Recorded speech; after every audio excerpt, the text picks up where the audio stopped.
Hi and welcome. You're listening to the X22 Report. My name is Dave and this is episode 978A, and today's date is May 23rd, 2016, and the title of the episode is Tidal Wave of Economic Indicators Continue to Show the Economy is Collapsing. Let's get into the economic collapse financial news. Now, we're going to head out to Greece, and we can see that Greece right now remains in an economic depression. Whatever the IMF, whatever the Troika did, by giving Greece more and more of these loans, putting them further and further into debt, it didn't help anything. And now what they want to do is they're looking to hike VAT, and they're going to add new taxes, which really means more austerity on the people. Now, when we're looking at this situation, we can see that the people are going to get very, very angry and eventually say enough is enough. Now, of course, what the central bankers are saying, well, don't worry about it. Greece is going to do fine. All they have to do is have a GDP of like 3%, which they can do, which they haven't done, by the way. All they have to do is make their payments, which they can't do. And all they have to do is continually place austerity on the people. And of course, you know the people are going to suffer. And we're starting to see riots. The government that they elected is not doing what they said they were going to do. And eventually what's going to happen is we're going to have a major revolution where the people say, okay, we've had enough. We can't do this anymore.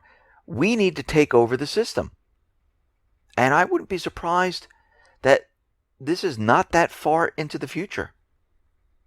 Now, here in the United States, the U.S. government central bankers, they will not let up, and they will continually push the idea, and they're continually doing it, telling us that everything is fine. Retail is fine. Housing is fine. And we're going through a retail apocalypse right now, where a lot of the stores, Sears, Macy's, Target, JCPenney, Gap, Old Navy, and many, many others, reporting that their earnings are declining. They're closing stores, laying off people. Now, what I found very interesting in the Wall Street Journal is there was an article that said retail earnings say less and less about the U.S. economy. Well, let's think back for a second. There was an article that said manufacturing says less and less about the U.S. economy because we're a service economy. Well, if we're a service economy, doesn't that depend on retail and other type of services? Because, as I know, consumer spending is about, 70% of the economy. But what's happening here is when these economic indicators report negative, they need to show, and this is coming from the U.S. government, the corporate media, that they're not important. Retail is not important in the U.S. Manufacturing is not important in the U.S. when we're talking about the economy. Quality of jobs, not important. All those people that fell off the job market, really not that important. So let's think about this. What's important then? What's important? The stock market? The bubbles? The student loans? Really, at this point, all they're doing is removing all the things that make up the economy, and they're left with what? Central bank manipulation, creating bubbles, and stock market. And that just shows you right there that this whole thing is fake, phony, and false. So let's look back. They're telling us it's unimportant about all these different things. Well, here are the 10 companies that have cut the most jobs in 2016. National Oil Well, 17,850, and this is this year. Walmart, 16,000 people. Schlumberger, 12,500. Intel, 12,000. Halliburton, 10,000. Dell, 10,000. Chevron, 7,500. Buffett's, 6,000. DuPont, 6,000. Weatherford International, 6,000. And this is just the top 10 companies. And it goes on and on and on. So when we look at this and we look at all the store closures, we look at all the stores declining in sales. We look at Caterpillar declining in sales, IBM declining in sales. Manufacturing is absolutely awful. And when we look at manufacturing, U.S. manufacturing PMI for May printed at 50.5. It's the lowest since 2009. And market, and I'm not talking about like the stock market or the market for the economy, the company market, they're saying that output is falling for the first time since the height of the global financial crisis, with factories hit by slow growth.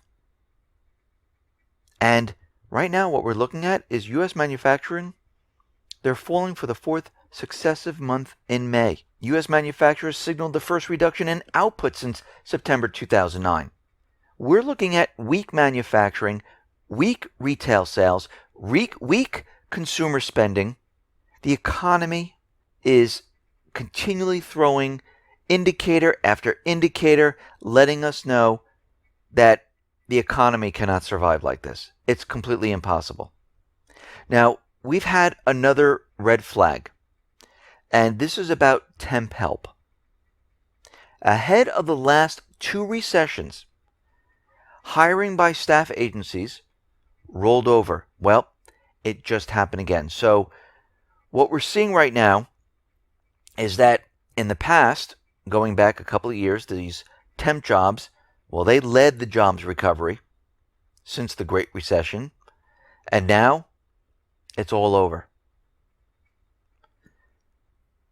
The last two times the temp help sector slowed down, everything rolled over, which means we went into deep recessions, the economy crashed. We're going to see it once again. This is where we are headed. And we see that the Baltic Dry Index, it's holding at 624. It's down 1 point, but it's not moving anywhere. And trade with Japan, well, that just continually collapses. For 7 months in a row, exports have declined. And imports, they're declining for 16 months. This is the worst plunge that we've seen since 2009. And when you look at the graph, you can see that we are in a downward trend. We broke the barrier. We're in negative territory right now, and the situation's getting worse and worse as time goes on. Now, out in the EU, we understand the banks are prepared and getting ready for bail-ins. We know this because documents were signed and all banks had to come into compliance. Now, we understand out in the Eurozone that the Eurozone is going to look at each bank and they're going to go on a case-by-case basis. And the European Commission, they adopted a new regulation on Monday, clarifying that there will be no harmonized minimum level of bank assets that can be wiped out by regulators when a lender is down, a move that slightly softens requirements for banks. So this decision relieves the banks from the possible obligation of having to hold at least 8% of their liabilities and own funds. So right now the banks, they don't have to really hold that much. And they're going to be bailed in when the Eurozone looks at each bank and says, okay, we can save these, we can't save those. And that's all we can do at this point. So we can see it right now. What they're continually doing is they're making it better and better for the banks to survive, that they don't have to hold that much, because they realize that eventually what they're going to do is they're going to go inward and take the funds from the people. Same thing's going to happen here in the United States. And this most likely will occur on a Friday. They'll declare a bank holiday. Something will happen. They'll say there's a cyber attack. There'll be some type of malware.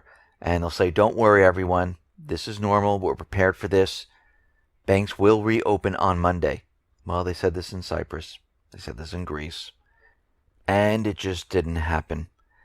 And most likely the scenario for this is that they're going to say that the banks were attacked somehow, some way. They need to close down most likely on a Friday. This is when they normally do it. And they'll say, don't worry about it. On Monday, we will open the banks. We need the weekend to go through the systems to find out what happened. Now, of course, what's going to happen is Monday is going to come, and like we saw in Cyprus and Greece, they didn't open the banks. They put limits on the banks, how much people can take out. And we're going to see this happen here. And eventually what they do is they trade in your currency for worthless bank stock. So this is a scenario, a situation they've been preparing for a very long time. And they're getting ready to use it, because there's no reason to prepare it unless you're going to use it.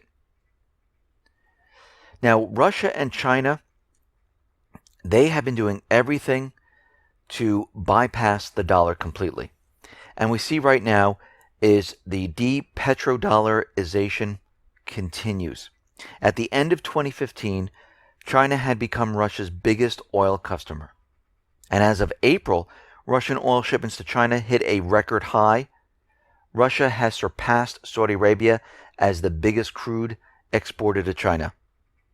And we can see right now that Beijing has ramped up its imports of Russian oil by 52.4% last month compared to a year earlier. And they're doing all of this without the dollar. And this is what the U.S. and the central bankers are most afraid of, is that in the Middle Eastern countries, all of these countries, they decide to use their own currency. They decide to use gold or silver to trade their natural resources, bypassing the dollar. If everyone bypasses the dollar, we have a major problem on our hands. Now, this major problem is going to come no matter what, because the debt can't be sustained, but this will just accelerate it, and will hit sooner than later. This is why the U.S. government central bankers are out there pushing regime change, pushing to take control, to keep the system propped up so they can bring it down themselves. They don't want a black swan type of scenario. They want to bring down this entire economy on their own. Listen, everyone, thanks a lot for listening. Be well, be safe, and especially be prepared. Thanks a lot.